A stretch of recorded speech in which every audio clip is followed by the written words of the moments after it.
இந்த வீடியோ பார்த்தீங்கன்னா உங்களுக்கு ஒரு நல்ல என்டர்டைன்மெண்ட்டாக இருக்கும். ஏன்னா கடந்த வாரத்தில் என்ன வச்சு என்டர்டைன்மெண்ட் பண்ண அந்த 3 வண்டியில் மொதல் வண்டி பார்த்தீங்கன்னா XL100 BS6, அடுத்து பார்த்தீங்கன்னா டியோ BS6. நம்ம தான் அதை வச்சு என்டர்டைன்மெண்ட் பண்ணியிருப்போம். ஆனால் அது நம்மளை வச்சு என்டர்டைன்மெண்ட் பண்ணிருச்சு. என்னன்னு பார்த்தீங்கன்னா நடு ரோட்டில் கொண்டு போய் நிப்பாட்டிருச்சுங்க. அந்த வகையில் மூணாவதாக இந்த பெப்பு ப்ளஸ் BS6 எல்லாம் இந்த 3 வண்டியும் நடு ரோட்டில் போய் நிற்கிதுங்க. நல்ல வேலை பக்கத்தில் நம்ம அன்னைமார் ஒர்க் ஷாப் இருந்தனால அங்கே வந்து தஞ்சம் அடைகிற மாதிரி ஆகிப்போச்சுங்க.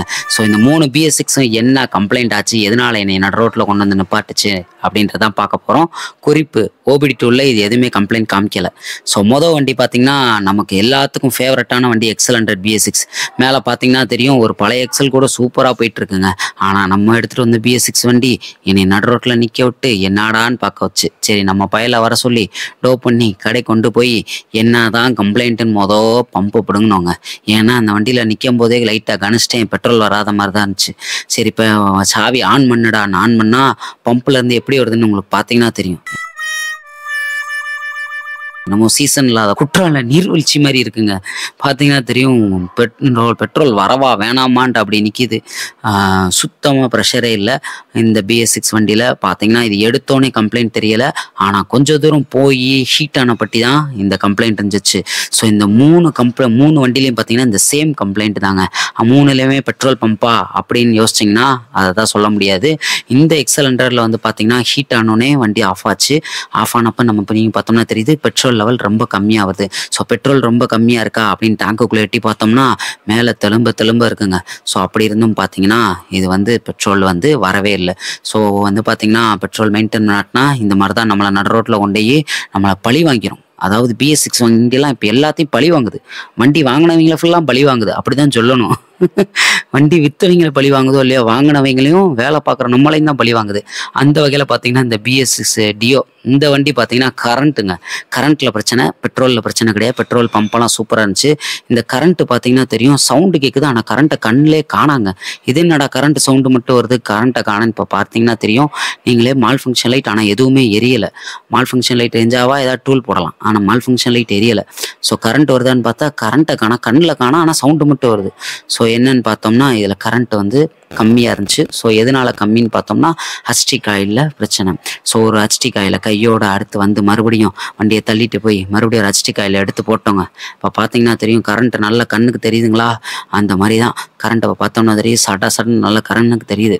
அதுக்கப்புறம் இந்த வண்டியில் பார்த்தோம்னா HT காயில் கம்ப்ளைண்ட்டுங்க. HT காயில் ஹீட் ஆனோடனே அந்த பிரச்சனை வந்துச்சு.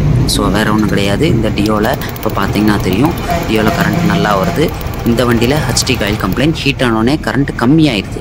எப்படிலாம் வருதுன்னு பார்த்துக்கோங்க மக்களே. டிசைனாக BS6லேருந்து வருது. நம்ம ஒன்று யோசிப்போம், அது ஒன்று நடக்கும். ஸோ இந்த மாதிரி தான் அடுத்து வந்து பார்த்தோம்னா நம்ம அண்ணன் கடையில் வந்து நிப்பாட்டிச்சு, பக்கத்தில் வந்து நின்றுச்சு. அந்த கடைக்கு பக்கத்தில் இந்த BS6 ஸ்கூட்டி பெப்ளஸ் இந்த வண்டியில் என்ன தான் பிரச்சனை அப்படின்னு நம்ம பார்த்தோம்னா இதே மாதிரி தான் ஹீட் ஆனே கொஞ்சம் தூரத்தில் போய் ஆஃப் ஆயிடுது. ஆஃப் ஆனே நான் வந்து சரி டிவிஎஸ்னாலே நம்ம பம்பை ப்ரெஷர் வருதான்னு பெட்ரோல் வருதான்னு பார்த்துருவோன்னு பார்த்தா இப்போ டியூபை பிடிங்கிருக்கேன். பார்த்தீங்கன்னா உங்களுக்கே தெரியும் பிடிங்கிருக்கா. இப்போ சாவி ஆஃப் பண்ணிட்டு மட்டும் ஆன் பண்ணுறேன். பெட்ரோல் வருதா இல்லையான்னு மட்டும் நீங்களே பார்த்துக்கோங்க. டியூபை பிடிங்கிருக்கு. இப்போ உங்களுக்கு சாவியை ஆஃப் பண்ணிவிட்டு ஆன் பண்ணி காமிக்கிறேன்.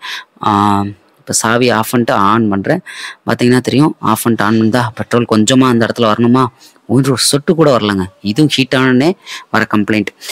அப்போ எப்படிலாம் கம்ப்ளைண்ட் வருதுன்னு பார்த்துக்கோங்க BS6ல். இதுக்கெல்லாம் பார்த்தீங்கன்னா நம்ம வந்து டூவில் போட்டோம்னா கண்டே பிடிக்கும்லங்க.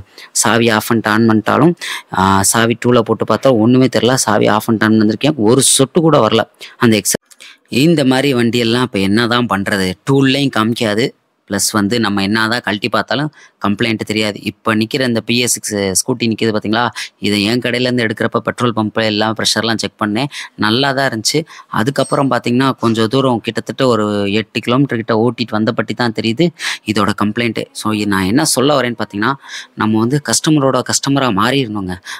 அப்போ தான் நம்ம கம்ப்ளைண்ட்டை கண்டுபிடிக்க முடியும். நம்ம கடையில் வச்சு என்ன தான் கழட்டி எல்லாத்தையும் செக் பண்ணி டூவில் போட்டாலும் சாத்தியப்படாது மக்களே. கண்டிப்பாக நம்மளும் கஸ்டமர் என்ன கம்ப்ளைண்ட்டோ அந்த மாதிரி நம்மளும் கஸ்டமராக மாறி நடு ரோட்டில் நின்றாதான் அதுக்கு ஒரு தீர்வு கிடைக்கும். ஸோ அந்த மாதிரி தான் நான் நின்று போன வாரம் ஃபுல்லாக அந்த ஒரு 3 வண்டியும் கண்டுபிடிச்சேன். வேறு வழி இல்லை, எல்லாத்தையும் ஸ்பேர்லாம் கையில் எடுத்துகிட்டு போயிட்டு நம்மளும் டூல்ஸ் எடுத்துகிட்டு நடமாடும் பைக் ஷாப் மாதிரி மாறினா தான் இனிமேல் இந்த BS6 எல்லாம் கண்டுபிடிக்க முடியும் போலங்க. அந்த மாதிரி தான் வருது கம்ப்ளைண்ட். ஏன்னா உட்காந்த இடத்துலேருந்து இன்றைக்கி கம்ப்ளைண்ட்டை கண்டுபிடிக்க முடியல. இதை பார்த்துட்டு இருக்க நீங்களும் யாராவது டெக்னீஷியன் இருந்தீங்கன்னா இந்த மாதிரி உங்களோட அனுபவத்தை இருந்துச்சுன்னா அதை கமெண்ட் செக்ஷனில் கமெண்ட் பண்ணுங்கள். ஏன்னா இந்த மாதிரி நம்ம தான் இன்றைக்கி இப்படி தான் கம்ப்ளைண்ட் அட்டன் பண்ணுற நிலைமை ஆகிப்போச்சு.